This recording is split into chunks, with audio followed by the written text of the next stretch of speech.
Mesdames, Messieurs, merci de nous rejoindre dans votre magazine Questions d'actualité. L'actualité en République démocratique du Congo, c'est ces débats autour de la révision constitutionnelle ou du changement de la Constitution du 18 février 2006.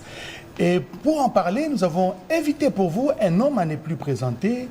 Il s'agit du professeur ordinaire André Mbata Bitukumesu, il est en même temps secrétaire permanent de l'Union sacrée pour la nation. Bienvenue, professeur, sur ce plateau. Merci, directeur Oscar. Mais vous avez oublié, je suis également professeur extraordinaire à l'Université d'Afrique du Sud. C'est très important de le dire.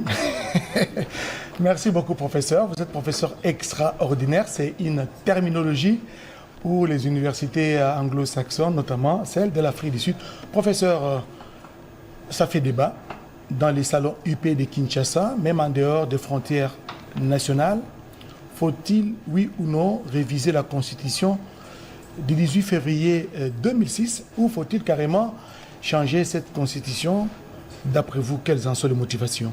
Ici, je dois vous rappeler qu'hier, d'abord, nous avons procédé au lancement de la revue africaine de la démocratie et la gouvernance sur la Constitution. Le thème de la revue, le numéro spécial de la revue, qui est publié par mon institut, l'Institut pour la démocratie, la gouvernance et la paix et le développement en Afrique. Le thème de ce numéro spécial, c'était la constitution de la RDC à 18 ans. Quelle perspective? Et je dois rappeler également ceci, ça c'était un numéro antérieur. Je dois rappeler qu'au mois de février de cette année, il y a moins de 10 mois, nous avions tenu une grande conférence au Palais du Peuple sur la Constitution. Et vous savez, on ne pouvait pas faire les choses en cachette. Il y a eu dans les médias, on a annoncé, il y aura une conférence sur la Constitution, qui ont des idées sur la Constitution. Nous n'allons pas le faire en cachette. Nous l'avons fait au Palais du Peuple. Mais je suis assez étonné que le compatriote se réveille du jour au lendemain aux choses scientifiques. Il y a 10 mois, nous avons tenu cette conférence au Palais du Peuple. Et les professeurs sont venus, des scientifiques, pour dire qu'il fallait révisiter cette Constitution. Tel autre a dit qu'il faut une 4e République. Tel autre a dit qu'il faut un mandat de 9 ans. Ils étaient là en plein jour. On n'a pas vu tous ces journalistes. On n'a pas vu tous ces gens qui se réveillent aujourd'hui, 10 mois après. Donc bon, voilà, nous avons organisé cette conférence et nous venons de sortir ce numéro spécial de la revue africaine de la démocratie et la gouvernance. La revue est sur l'internet, il faut aller sur Google. Le nom est en anglais, African Journal of Democracy and Governance. C'est le nom de la revue. Eh bien, dans ce numéro spécial qui fait pratiquement état des discussions que nous avions eues en février, on a essayé de révisiter la Constitution pour voir qu'est-ce qui a marché, qu'est-ce qui n'a pas marché. Là, c'est au début de l'année, en février. C'est au début de l'année, en février. Nous l'avions déjà fait.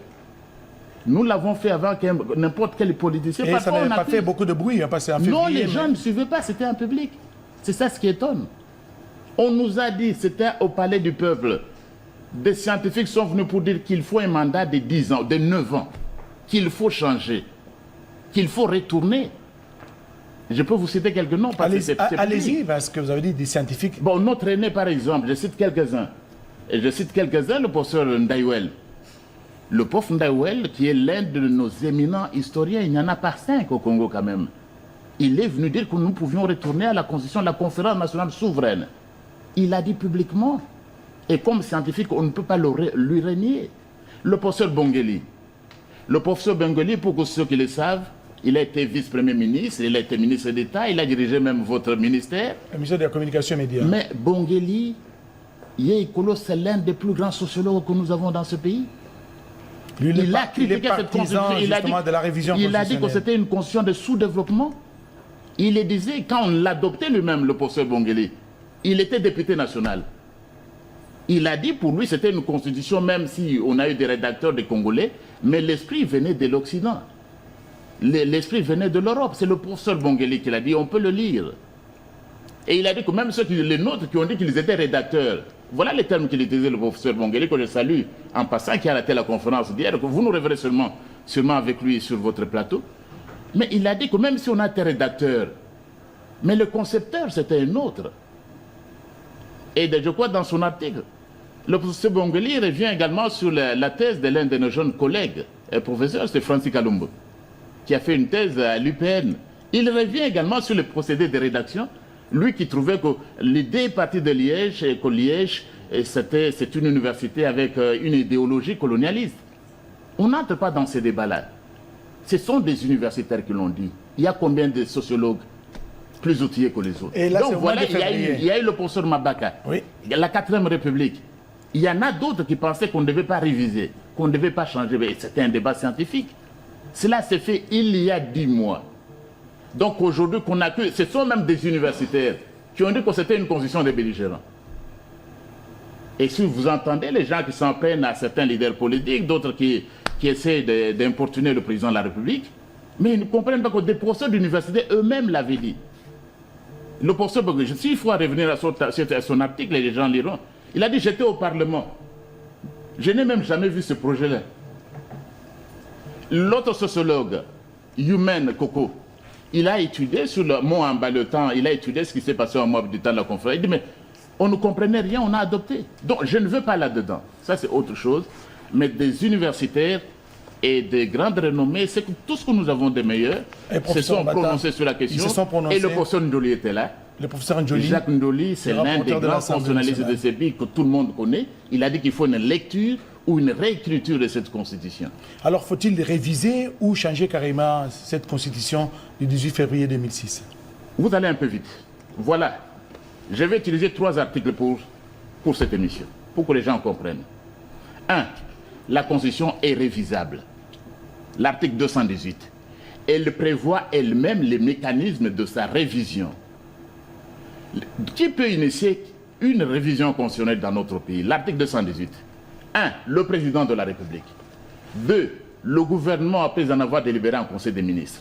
3. Chacune des 2 chambres du Parlement, l'Assemblée nationale ou le Sénat, s'exprimant par la majorité de ses membres. 4. La population. Une fraction de 100 000 personnes qui font la pétition. Il n'y a que ces groupes-là qui peuvent initier une révision constitutionnelle. Et pour le moment, il n'y a que les chefs de l'État qui s'est prononcé. Et quand c'est fait, qui juge du bien fondé? On soumet au Parlement. C'est le Parlement qui juge du bien fondé. Ce n'est pas une opposition. Non. Ce ne sont pas des ONG, la CENCO ou autres, qui décident du bien fondé. L'article 218 est clair. Qui décide du bien fondé? Parce qu'on entend souvent, et on a entendu beaucoup de questions. Est-ce qu'il y a opportunité? Mais vous posez la question, vous êtes qui pour poser la question s'il y a opportunité? Et les journalistes ont suivi ces débats-là. Est-ce qu'il y a opportunité? Quoi? C'est nous les parlementaires, le peuple nous a élus. Donc, qui peut juger du bien fondé d'une révision constitutionnelle? Il n'y a que le Parlement. Je continue la procédure à l'article 218. Après, pour que la révision constitutionnelle devienne définitive, on doit aller au référendum. Mais on ne va pas au référendum si le Parlement, statuant par la majorité de 3/5. Voilà. S'il y a cette majorité-là, on ne va pas au référendum. C'est terminé, comme ça s'est passé en 2011. Concrètement, c'est quoi?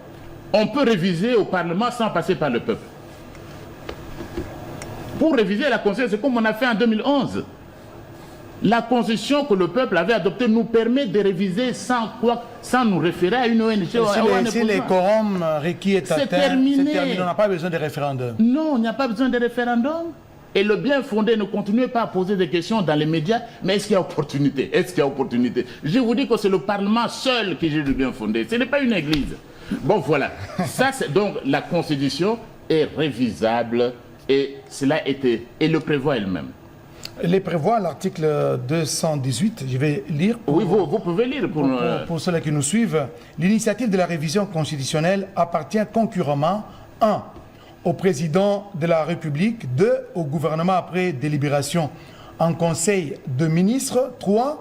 à chacune des chambres du Parlement à l'initiative de la moitié de ses membres, et 4, comme l'a dit le professeur tout à l'heure, à une fraction du peuple congolais, en l'occurrence 100 000 personnes, s'exprimant par voie d'une pétition. Professeur, vous êtes professeur de droit constitutionnel, vous êtes parmi les rares professeurs. Et ce n'est pas vous qui le dites. Les autres le disent, c'est pourquoi il est extraordinaire.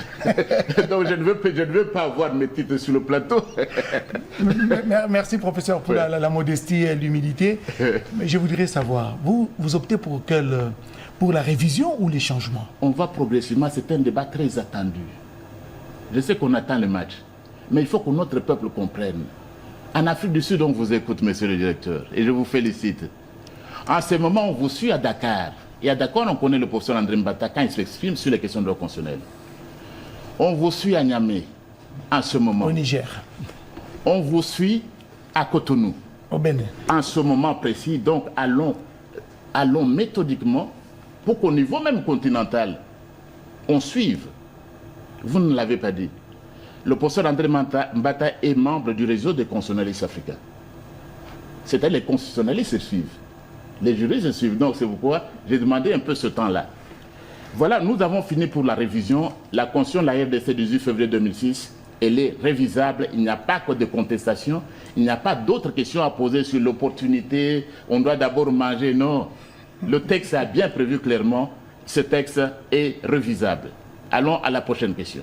Autre question, professeur. Vous parlez du changement. Du changement. Est-ce que vous voulez vous personnellement, vous êtes pour la révision parce que vous avez dit qu'elle est révisable, d'accord. Vous personnellement, en tant que professeur ordinaire, extraordinaire, sous d'autres cieux, est-ce que vous êtes prêt pour la révision? Je vais répondre, mais vos téléspectateurs n'ont pas encore bien suivi. Vos émissions ont toujours aussi un caractère pédagogique. Allez-y, allez-y. Il y a aussi une chose ici que j'entends. Révision et constitution, vous les entendez sur tous les plateaux. Mais qui vous a dit qu'il y a un changement de la constitution totale? Ça n'existe pas. Je suis les différentes émissions des médias congolais. Est-ce qu'il y a révision? Est-ce qu'il y a changement? Disons d'abord une chose en toute modestie. C'est nous qui inventons ces concepts-là. Ce sont les doctrinaires, comme nous, qui avons inventé le terme révision.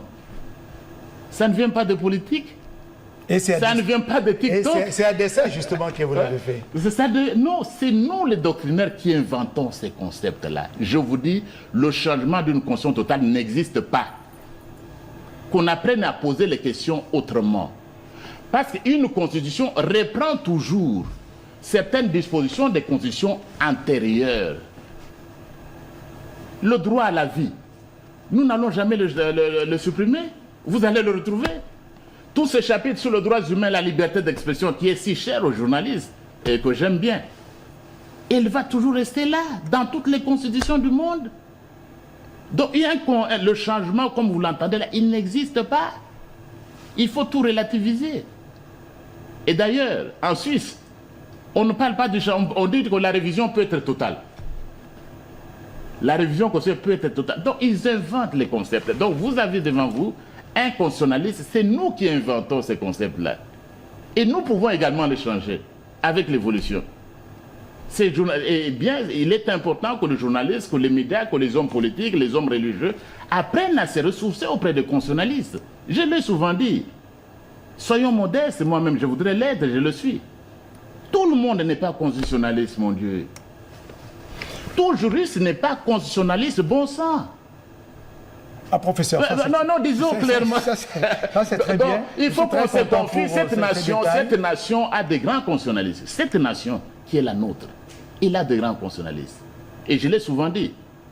Notamment le professeur Bochab. Le professeur Bochab, le professeur Essambo, le professeur Njoli. Il y a plusieurs. Il y a le professeur.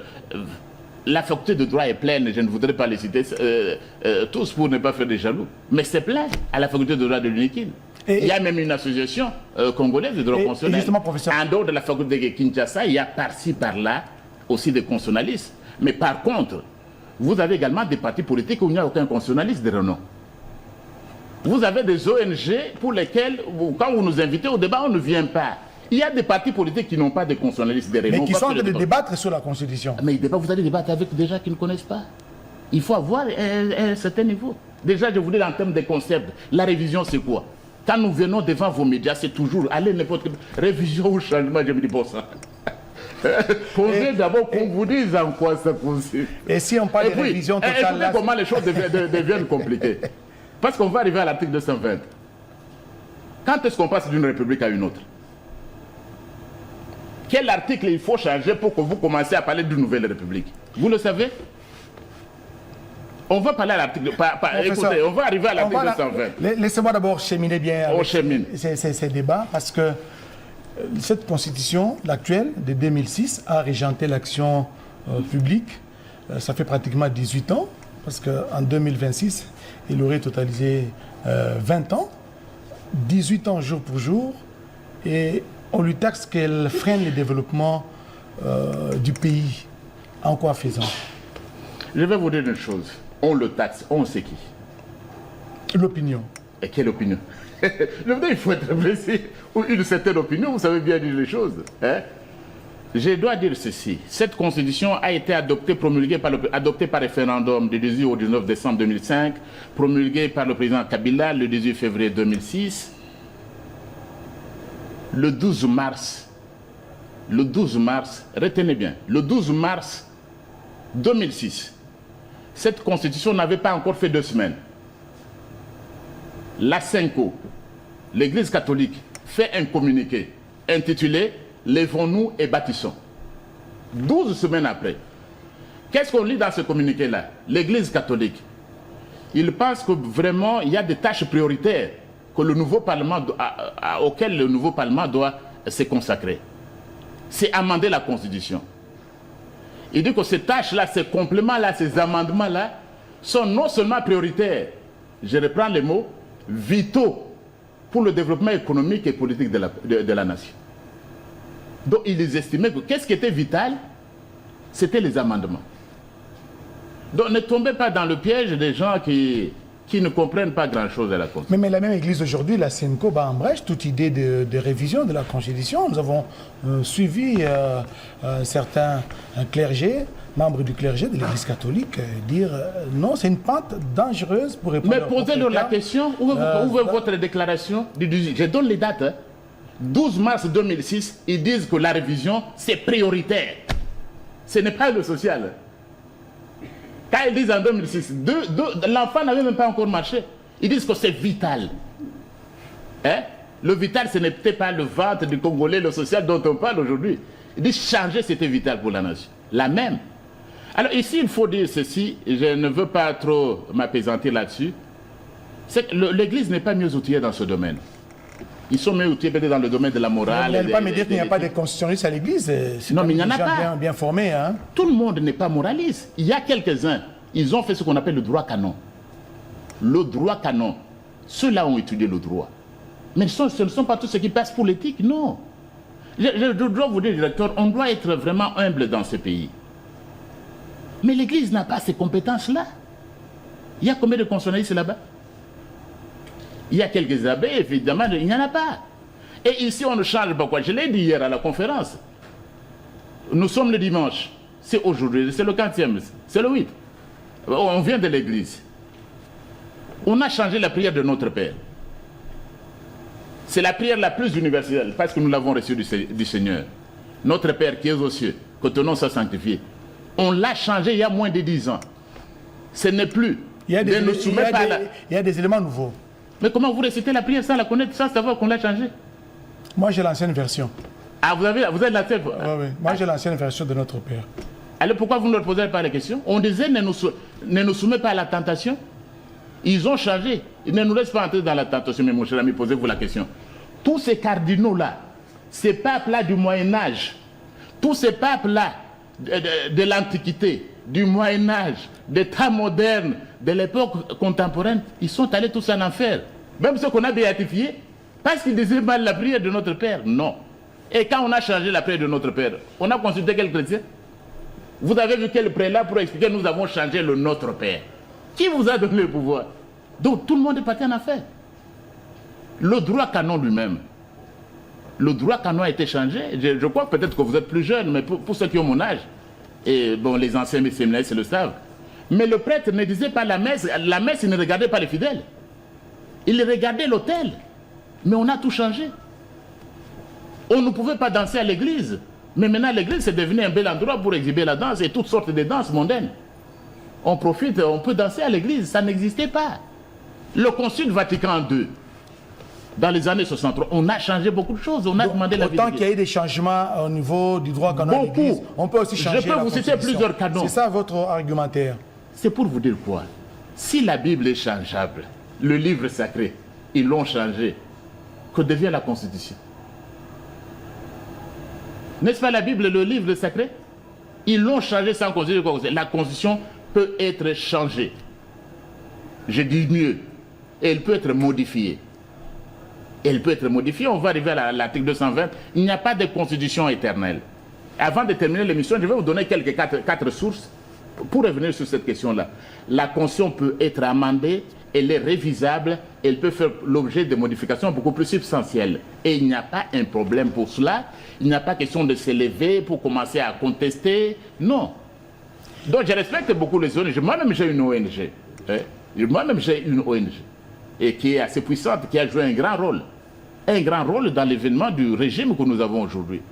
Parce que très souvent, j'entends souvent, mais je suis même les émissions de vos compatriotes, ils disent, mais le prof là, il n'est pas, c'est le ventre, c'est quoi? Non, c'est tout ce que nous avons cherché.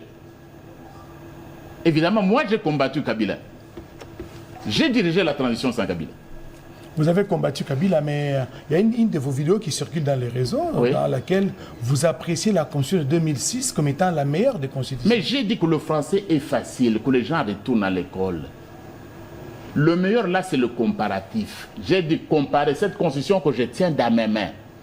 Et au jour d'aujourd'hui, j'utilise même les mots au jour d'aujourd'hui. Elle est meilleure que celle de 60. Je confirme, je l'ai dit aux États généraux. Au temps où les belligérants étaient autour d'une même table en train de diriger. Elle était meilleure, c'est-à-dire d'autres étaient encore pires. Hein? Elle était meilleure que 60, mais je n'ai jamais dit qu'on ne peut pas y toucher. Jamais. Je l'ai dit ça aux États généraux de la justice, je l'ai dit aux 3000 participants. Donc, vous savez, et là, j'accompagnais. Je n'ai jamais dit qu'elle était éternelle, il n'y a pas de constitution éternelle. Mais ça m'amuse un peu de voir les vidéos. Le prof Mbata, le pauvre Mbata, je sais ce qui est derrière. Je sais ce qui est derrière. Mais alors, maintenant, professeur Mbata, je vous dis ce que je viens de dire. Rapidement, parce qu'on doit prendre on va prendre un extrait. Oui, oui, allez-y. Mais pourquoi vous ne posez jamais aux religieux? Pourquoi vous avez changé l'église? Et vous avez changé le Notre Père? Parce que vous l'avez prié, vous avez récité pendant 2000 ans. Et quand vous venez me poser l'église. Non, on va avancer. Donc, on a des questions pour tout le monde. Les gens qui s'amusent avec les vidéos, le prof est resté constant. Il maintient cette constitution. Elle est révisable. On peut la modifier et on va sûrement la modifier ou la réviser. Mais elle était, je l'ai dit qu'elle était meilleure que les constitutions précédentes. Je n'ai jamais dit qu'elle était intouchable. Vous pouvez donc enlever vos vidéos. Ne perdez pas trop de temps inutilement.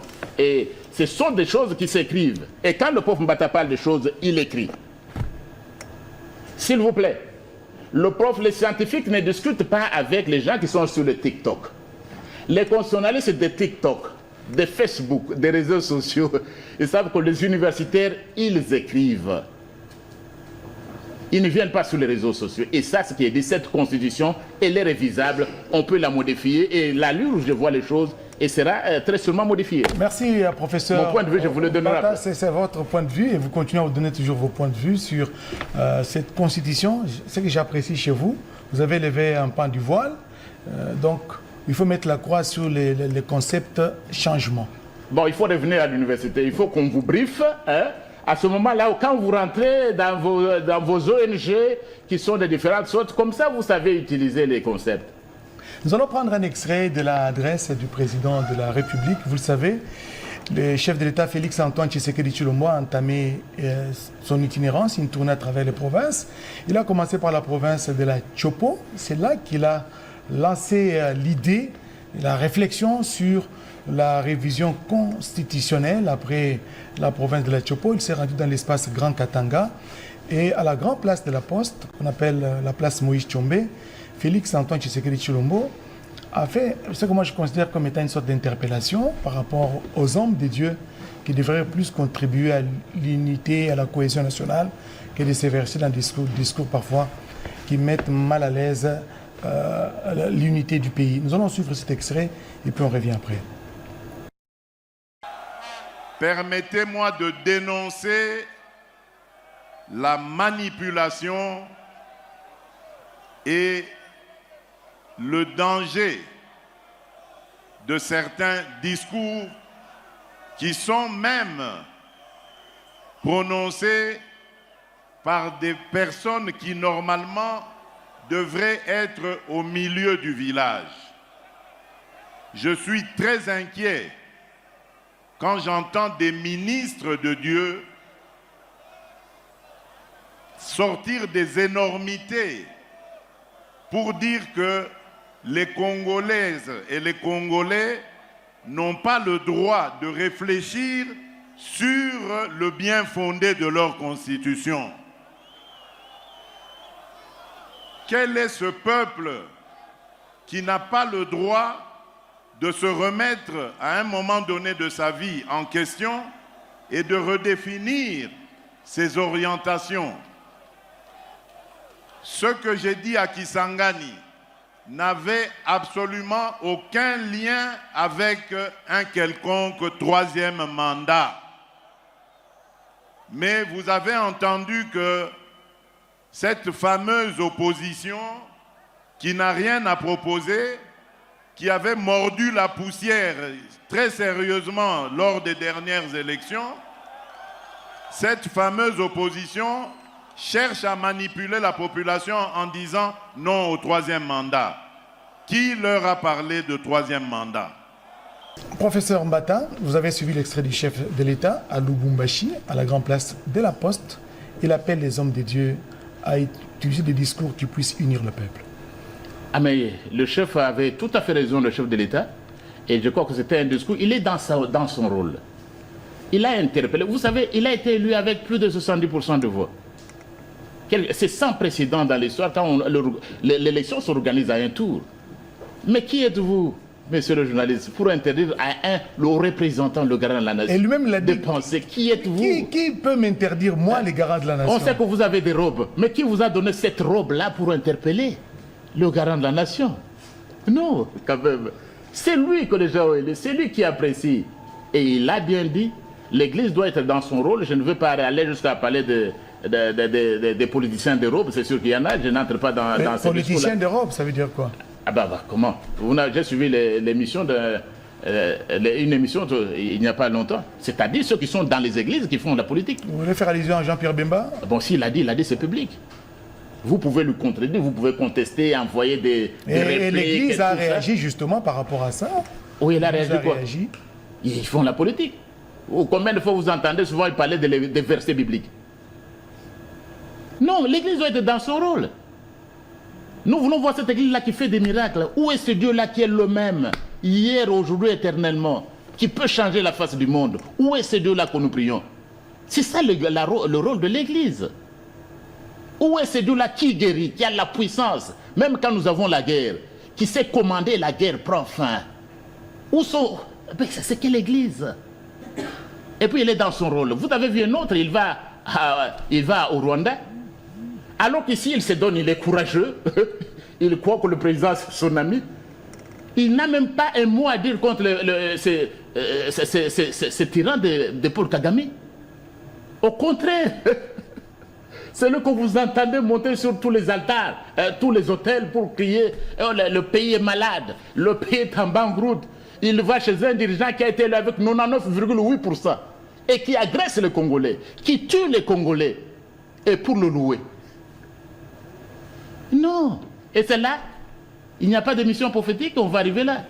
La constitution est révisable, je l'ai dit, les Français, ils ont révisé cette année la constitution de la 5e République pour introduire le droit à l'avortement, c'est-à-dire le droit pour une femme d'interrompre la grossesse sans être poursuivie. Grossesse de 2 mois, 3 mois, même jusqu'à 10 mois, la femme est libre aujourd'hui en France de mettre fin à la grossesse, ce n'est pas un crime. Ils l'ont fait. Mais chez nous, on dirait que c'est un meurtre quand même. Un fœtus qui a déjà 10 mois, vous avez le droit de le supprimer, mais c'est un meurtre. Mais en France, il n'y a pas de cardinaux, mon cher ami. Il y en a plusieurs, vous en avez entendu combien? C'est chez vous seulement que vous avez des cardinaux, des archevêques qui ont une mission prophétique, même quand on n'est pas prophète. L'émission, c'est sur la Constitution, on doit rentrer, là, ce sont des parenthèses. Bon, vos téléspectateurs ont compris, mais nous sommes sur la Constitution pour dire qu'elle est révisable, elle peut être modifiée. Et l'appel du chef de l'État, il était dans son rôle, il avait raison, et ça que vous avez aussi constaté, c'est la masse. C'est le peuple qui crie « Changez-nous la Constitution ». Où est-ce que vous l'avez vu? À Lubumbashi, vous avez vu à Kipushi, je crois, à Kalemi, vous venez de voir, à Memabouta et à Isiro. Nous avons été partout. Alors que la messe tenait à côté, le peuple est derrière ça. Justement, le peuple a peut-être réclamé la révision constitutionnelle. Professeur Mbata, quelles sont les dispositions? Parce qu'on ne peut pas changer la Constitution totalement, vous l'avez dit vous-même. Alors, quelles sont les dispositions? Parce qu'il y a des articles qui sont intangibles. J'ai fait allusion ici à l'article 220 de la Constitution, qui parle de la forme de l'État, qui parle du suffrage, qui parle du mandat du président de la République, et ainsi de suite. Ça, c'est vous, monsieur le directeur. Le doctrinaire que je suis va vous dire ceci. Ce n'est pas l'unique disposition intangible. Ça, c'est une disposition intangible express. Il y en a plusieurs autres dispositions intangibles. J'en donne la première. L'article 1er, qui dit que la République démocratique du Congo est dans ses frontières au 30 juin 1960 un État de droit indépendant, souverain, démocratique, social. Mais elle est intangible, même si on ne l'a pas mis à l'article 220, vous n'allez pas la changer. Vous n'allez pas dire qu'aujourd'hui nous devenons une république.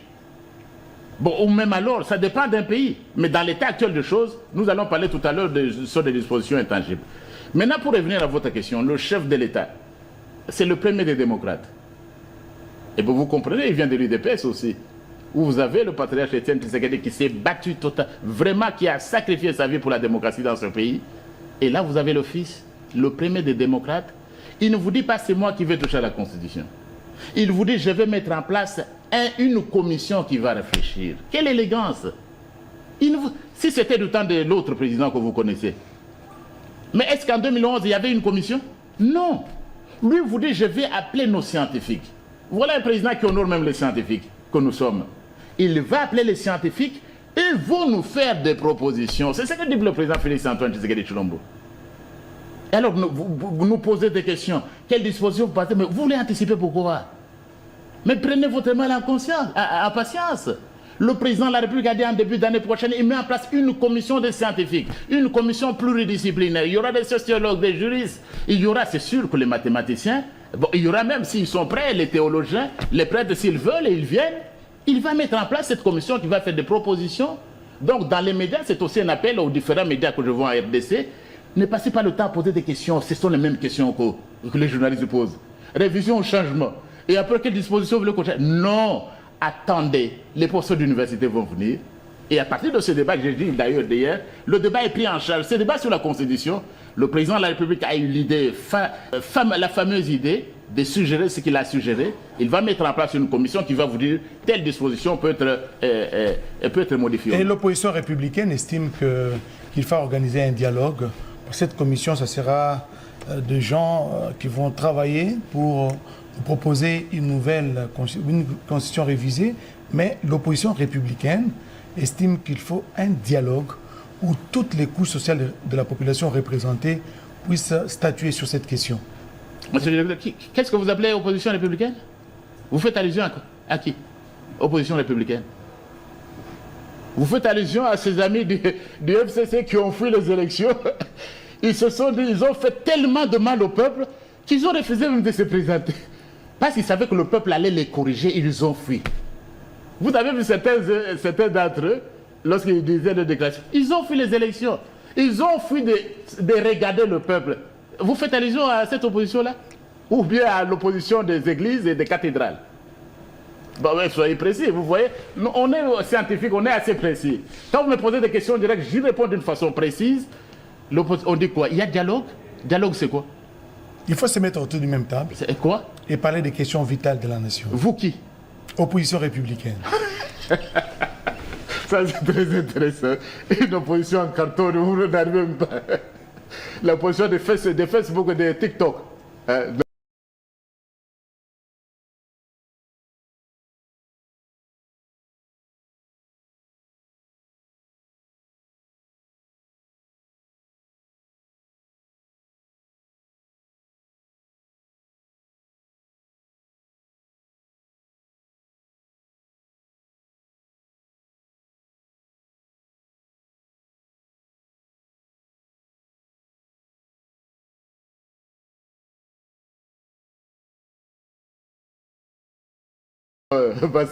C'est le peuple en démocratie et on va arriver là-bas. C'est le peuple qui est souverain. Le président de la République vous dit qu'il va mettre une commission. Et en fin de compte, le travail de cette commission peut être soumis au peuple. Vous avez peur du peuple? Est-ce que vous avez peur du peuple? Quel est ce démocrate qui a peur du peuple? Parce que le chef de l'État a dit que les résultats, les propositions de cette commission pourront être soumises au peuple. Vous avez peur du peuple? Vous êtes contre le peuple, monsieur le directeur? Mais il faut éviter ici ce qu'on a appelé, ce que moi j'appelais quelque part, ce qu'on entend par la particratie. La démocratie, c'est le gouvernement du peuple. La particratie, c'est quoi? La particratie, c'est le gouvernement des partis politiques. La particratie n'est pas la démocratie. Vous voulez un dialogue entre vous, les politiciens, pour créer une transition, vous distribuez les postes, au lieu d'aller directement chez le peuple. Non. Il faut un dialogue pour... Prenons la révision. Vous avez lu tout à l'heure. J'apprécie que vous avez tout le temps votre constitution. Oui. On vous a dit qu'il faut aller dialoguer, il faut aller demander l'avis. Vous êtes tenu à demander l'avis de l'opposition républicaine, entre guillemets. On vous a dit ça. Non, il y a des initiatives qui sont, il y a 4... Oui, vous avez dit non, il faut aller à l'église, commencer à consulter. On vous a dit ça. Est-ce que c'est vous avez lu ça? Ça, c'est la politique. Ah, c'est la politique. La politique. Qui se fait en dehors du droit. Hein. donc c'est l'essentiel. Il y aura un texte de la commission qui pourra être soumis. Le chef de l'État va mettre en place une commission. Il a toutes les raisons de le dire. Il est dans son rôle. Il n'y a pas de plus revenons mais à démocrate présent que ça. sur puis, les dispositions qui méritent d'être changées. Je vous ai déjà répondu que la commission viendra. Mais plutôt posez-moi la question sur l'article 220. La commission va vous dire... Je reviens justement sur cet article parce que j'avais promis d'y revenir, l'article 220. Vous voulez quelques-uns, quelques-unes? Oui, quelques articles qui méritent d'être... Je donne une seule. Oui. Ou même deux. Deux dispositions. J'estime que l'article 1er, le français, c'est d'être une langue officielle. Seul. Pourquoi 50 ans après l'indépendance, vous continuez à avoir une langue étrangère comme la langue officielle et vous mettez toutes vos langues comme inférieures? Le lingala, le chuluba, le kikogo et le swahili, elles sont des langues nationales. La langue officielle, c'est le français, 60 ans après. 60 ans après, vous êtes national. Bon, ça c'est moi, il y a jamais beaucoup, mais je vous ai déjà dit. Oui. Le lingala, toutes ces langues doivent devenir officielles. J'ajoute même d'autres. Et l'anglais, d'autres deviennent officiels, comme on le voit dans d'autres pays comme l'Afrique du Sud. Mais quel démocrate? Pendant 60 ans, vous êtes si content que la langue de l'étranger, de la colonisation, elle est au-dessus de tout, c'est notre langue officielle. Hein? Et puis vos langues là-bas, le chuluba, le kikongona, c'est inférieur, ce sont des dialectes. Bon, ça c'est moi. Je vous ai déjà dit que attendez la commission. Mais je voulais seulement vous faire plaisir. Avec une deuxième disposition, j'arrête là. 220. Non, je n'arrive pas encore à 220. 220 sera la fin. J'arrive à la nationalité. Vous savez, j'ai fait campagne pour le chef de l'État. Massivement élu. Dans toute la diaspora. Notamment Dimelengue. Vous êtes sorti maillot jaune. J'étais le meilleur élu du Kasaï central. Plus de 23 000. Donc quand je parle, c'est tout un peuple qui parle. Ce n'est pas vous. Où est le peuple? Où est le peuple? Vous êtes le peuple? Vous n'avez jamais été élu, vous voulez parler du peuple. Quand le peuple Mbata parle, c'est 23 000 personnes derrière. Et c'est plus. Parce que ceux qui sont au Katanga, ils n'étaient pas Dimelengue, ils ne pouvaient pas voter pour moi. Je vois des milliers qui auraient voté pour moi à Lubumbashi. Je vois des milliers qui auraient voté pour moi ici. Mais malheureusement, la disposition. Revenons. Je dois parler, je voulais parler de la diaspora. Une disposition que je voulais donner.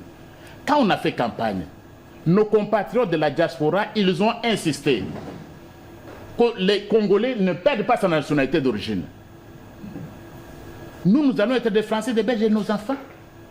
Vous allez nous garder comme ça? Et je vous dis, j'ai reçu l'appel il n'y a pas longtemps. Les Congolais qui sont maires dans les communes françaises, ils vont entrer dans les débats. Nous avons des Congolais maires. Ils vont entrer dans le débat pour leurs enfants, la question de nationalité. Donc pour le reste, il y a beaucoup de dispositions. Prenez votre mal en patience. La commission scientifique que le président de la République, Félix-Antoine Tshisekedi Tshilombo, mettra sur pied, va vous dire quelles dispositions à prendre. Mais professeur Mbata, vous arrivez à l'article 220. 217 et puis 220. Et 217, vous êtes constitutionnaliste et moi je voudrais que vous donniez une meilleure interprétation. Il faut que je donne lié, c'est-à-dire que je ne déroute pas ceux qui me suivent sur le continent africain. C'est important. Que je ne déroute pas ceux qui me suivent en ce moment à New York City. Que je ne déroute pas ceux qui me suivent maintenant à Caire. Et ceux qui me suivent en ce moment à Pretoria. Je ne veux pas les dérouter, je reste dans la ligne. Je vais à l'article 220. Ici, d'abord, il y a... Toutes les constitutions du monde n'ont pas cette disposition. Toutes les constitutions n'ont pas ça. Au Ghana, en Afrique du Sud même, où il y a un président qui se succède, il n'y a pas ça. C'est une disposition touffue, on a mis n'importe quoi là-dedans. Au Botswana, où il y a toujours un président tous les 2 ans, il n'y a pas ça. Non, il n'y en a pas. Il faut relativité. Et oui, il y a des questions auxquelles seuls les constitutionnalistes vont répondre. Si on change la forme républicaine de l'État, on dit le pluralisme politique et syndical. On laisse toute la Constitution, on enlève que le pluralisme est syndical. Est-ce qu'on est dans une nouvelle république? C'est à vous de répondre. Non. C'est à ceux qui ne connaissent pas de venir apprendre, ils pourront répondre. Ils ne peuvent pas répondre. C'est-à-dire même les concepts que vous utilisez, non, c'est la 4e République. Quand est-ce qu'on passe d'une République à une autre? Les gens ne comprennent pas qu'ils viennent se ressourcer. Qu'ils viennent se ressourcer. L'article 220 peut être modifié. Et parce que vous aimez trop la France. Quoi qu'intangible. Puisque vous aimez trop la France, je vais vous donner 4 sources. Parce que vous aimez trop la France, vous aimez la langue française, je vois les Congolais, ils adorent le français. Quand ils discutent même, pour un simple paragraphe, ils échangent 1 virgule, là c'est point virgule, ça c'est double point. Ah, pauvre Congolais. Mais j'utilise quand même, moi je suis anglophone, je suis aussi francophone. Évidemment, je ne me moque pas d'eux. Pendant des années, j'ai été professeur invité à l'Université de Paris 13 en France. J'ai été professeur invité à l'Université de Paris Sud en France, l'une des meilleures universités européennes. Donc j'ai quand même des liens avec la France. Mais voilà ce qu'on dit. Cet article, la disposition intangible, la forme républicaine de l'État, elle apparaît en France lorsqu'on change le texte en 1884. Et il n'y a pas autant de matière intangible comme on l'a fait chez nous. Je vous donne 4 sources. Première source, française. Je ne donne que les sources françaises, sinon les amis français vont se dire non, celui-là il est anglophone et tout ça. Je donne 4 sources françaises. Et j'ai suivi, il y a également des amis de RFI, ils voulaient interviewer le professeur André Mbata, TV5 Monde, France 24. Bon, le prof est là, mais il a préféré commencer par la télévision de son pays. Merci pour l'honneur que vous nous faites. Je cite quand même les sources françaises. La Déclaration des droits de l'homme de 1793, comme disent nos amis les Belges. 93, comme on dit à Paris ou à Lille ou à Marseille.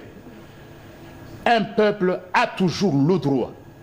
Ça, c'est la Déclaration des droits de l'homme de 1793.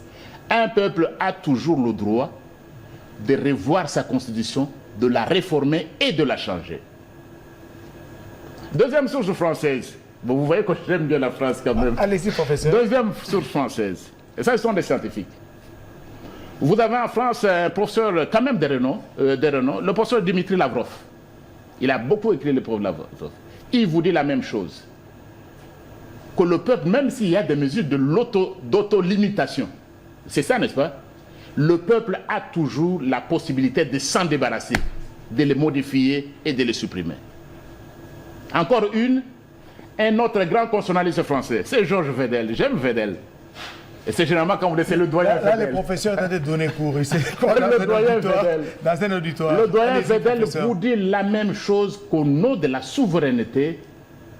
On ne peut pas interdire à un peuple, une génération d'aujourd'hui ne peut pas lier les générations futures. Il n'y a pas de constitution éternelle. Vous ne pouvez pas avoir fait une constitution aujourd'hui et lier la génération qui viendra en 3000 ans. Bon sang.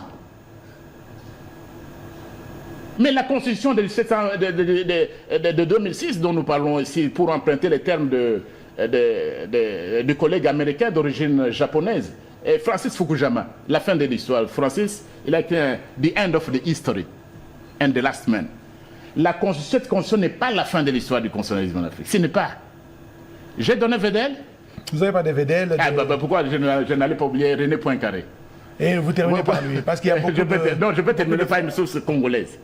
Ça, je donne la France, et puis c'est pour me mettre à nos anciens étudiants à Paris 13, à Paris Sud, en France, d'autres en Belgique, de se rappeler que le pauvre est toujours dans ce domaine-là qu'il a.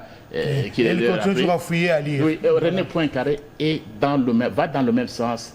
La souveraineté, interdire à un peuple de revoir sa conscience, c'est commettre un coup d'État contre le peuple.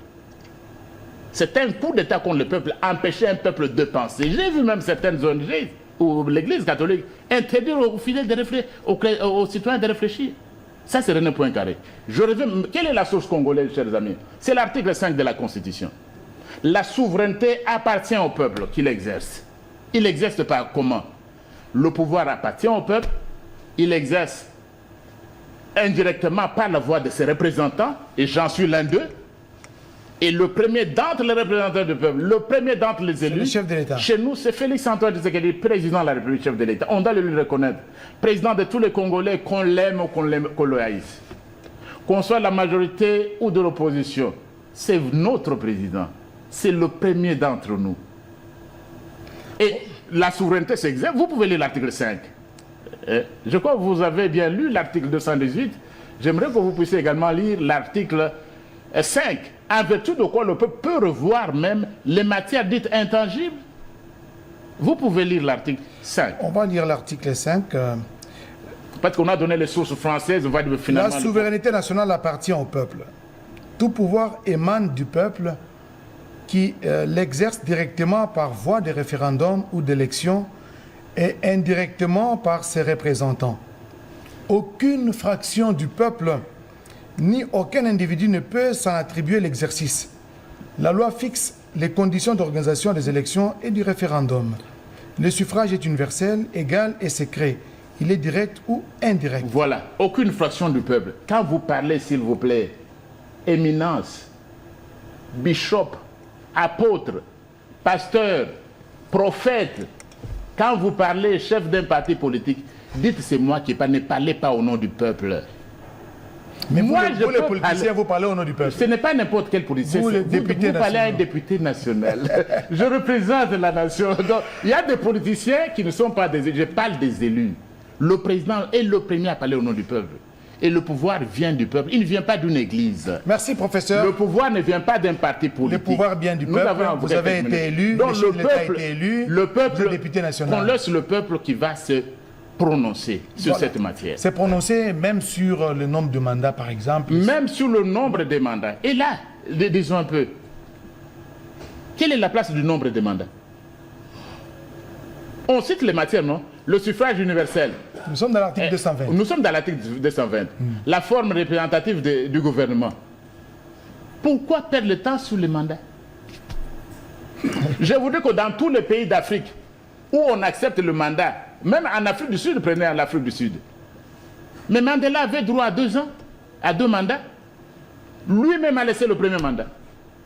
Et vous n'avez pas encore entendu ce que le président Félix Antoine Tshisekedi vous a dit. Est-ce que vous avez entendu ce que vous a dit? Mandela avait droit à 2 mandats, il n'en a fait qu'un seul.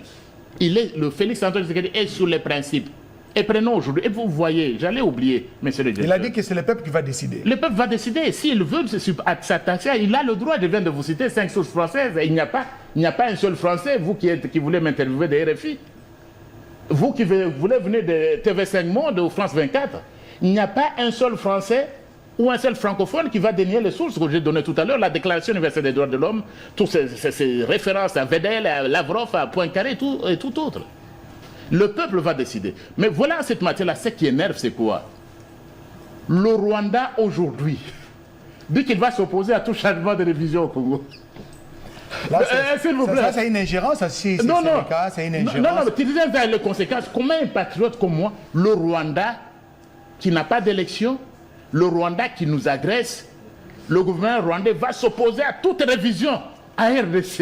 Et les Congolais qui sont en train... Mais ce discours-là, est-ce qu'il est différent de ceux qui interdisent la révision?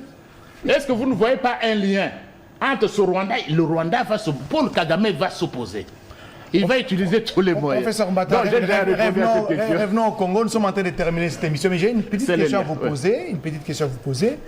Il y a une tribune d'un confrère, d'un journaliste, qui a dit Félix Tshisekedi se trouve un homme seul dans ce combat. On ne sent pas un certain accompagnement au niveau de l'Union sacrée pour la nation. Vous êtes le secrétaire permanent, le chef de l'État, c'est lui qui parle. C'est à peine vous, peut-être d'autres acteurs politiques, dans ce que moi je peux qualifier dans cette quête pour la révision constitutionnelle.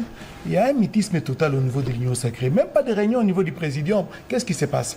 Bon, je dois dire ceci. Au mois de mai, nous nous sommes retrouvés chez le chef de l'État, l'Union sacrée de la nation, député, sénateur, chef des partis politiques. À cette occasion-là, le président de la République, Félix Antoine Tshisekedi Tshilombo, chef de l'État, haute autorité politique de l'Union sacrée de la nation, avait chargé le secrétaire permanent que je suis de tout faire pour redynamiser l'Union sacrée de la nation.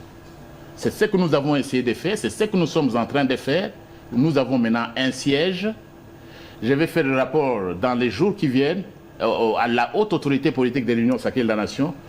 Et le secrétaire permanent, c'est le porte-parole. Et vous le voyez.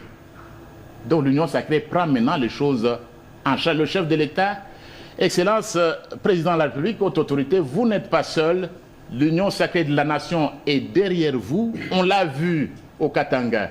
On l'a vu à Kalemi, on l'a vu à Buta, on l'a vu à Isiro, on le voit dans la ville de Kinshasa, dans toutes les provinces. La nation est derrière la personne qu'elle a élue à peine avec 70%. Nous sommes derrière lui. L'Union sacrée, c'est la sortie du secrétaire permanent sur cette question. Et le secrétaire permanent de l'Union sacrée est derrière le chef de l'État, la haute autorité politique. Nous sommes dans un régime de liberté. Vous savez, dans une famille, tout le monde n'a pas le même courage. Chacun a son temps. Chacun va venir. Chacun va venir, mais chacun aussi est libre. Chacun va venir, mais à ce moment, il n'y a pas la moindre confusion possible. L'Union sacrée de la nation, ce n'est pas le présidium. C'est toute une organisation dont votre âme serviteur, dont je suis le porte-parole. Et vous me voyez, vous voyez les déclarations, vous voyez les conférences qui sont faites. Vous allez voir toute la semaine qui va suivre. Les choses ont commencé. Les gens étaient trop pressés d'aller dans les débats. Ils étaient trop pressés d'épuiser leurs armes comme s'ils en avaient. Nous sommes sur le terrain. Hein, l'Union sacrée derrière la haute autorité politique. Nous allons dans ce sens-là. Il n'est pas seul. Il ne sera jamais un homme seul. Bon, professeur, nous sommes en train de terminer, justement, c'est la fin de cette émission, mais vous êtes suivi en Belgique, partout ailleurs. Et je salue ceux qui sont à Jobek. Et un message et Washington d'ici. Un message à Washington, un message pour les Congolais qui vous suivent. Et un message à Paris, à Bruxelles, naturellement. Par rapport justement à cette question. Un message, chers compatriotes, j'étais ici pour parler de cette question importante de la Constitution, le chef de l'État que vous avez élu massivement. Félix Antoine Tshisekedi Tshilombo, haute autorité politique de l'Union sacrée des nations, a eu cette idée et que vous, en fait, il ne traduisait que vos aspirations. Il faut relire la Constitution de la République. C'est ce qu'il a demandé. Il va mettre en place une commission. Il n'a pas décidé. Vous ne vous attendez pas à mieux que ça, vous qui l'avez élu comme président de la République. Il va mettre en place une commission qui va faire des propositions. Ce sera la révision ou la modification, même l'article 220. Je vous ai donné des sources pour vous qui êtes à Paris. Vous savez, nos amis, vous qui êtes au Bénin sûrement.